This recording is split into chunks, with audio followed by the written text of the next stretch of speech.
Hey,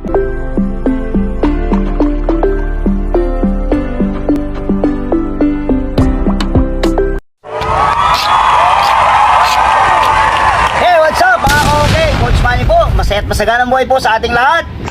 Nandito po ako ngayon para mag-share sa inyo ng alam kong makakatulong sa ating mga napapahilig magtanim. Lalo na ngayon, medyo tagulan na, masarap po magtanim ngayon dahil katulong natin ang Diyos sa pagdidilig. Ngayon, ito po, ano ba ito? Ito po ay kusot o yung sawdust. Pero parang lupa na siya, di ba? Parang lupa na yon kasi matagal na po ito. Ito po ay more than 1 year na itong mga kusot na ito, kaya parang lupa na. So ibig sabihin ito po ay nabulok na, nag-decompose. Ngayon ang tanong, ang kusot po ba ay healthy sa ating mga pananim? Pwede po ba tayong gumamit ng kusot? Ito po ang sagot. Pag sariwa pang kusot, pag bago pa lang, o halimbawa kahit mga 1 linggo, 2 linggo, 1 buwan, ay masasabi ko pong ito po ay hindi healthy. Karanasan ko dito sa aking pagtatanim dito na nagtry akong maghalo ng kusot sa lupa.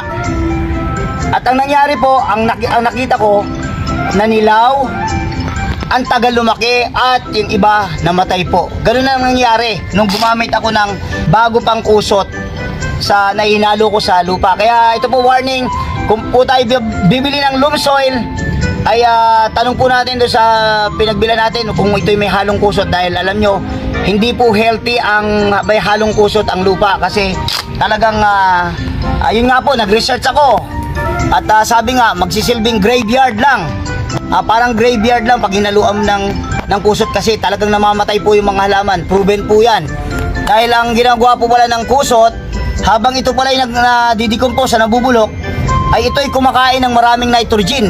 Kaya nangyayari, pag ito hinalo mo sa lupa, yung nitrogen po ay kinukuha itong kusot. Kaya imbis na mapunta sa mga tanim natin, ay kinukuha nitong kusot.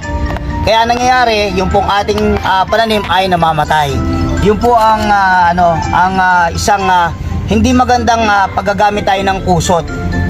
Pero yun ay kung bago pa. Pero alam nyo, napakaganda nitong organic fertilizer kapag ito'y nag-decompose na, nabulok na at nahihalo na sa lupa kagaya po nito.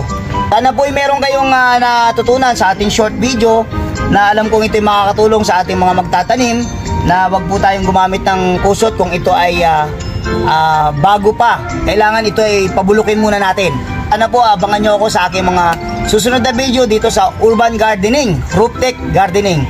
Muli po, maraming salamat. Mabuhay kayong lahat. God bless you all. Bye!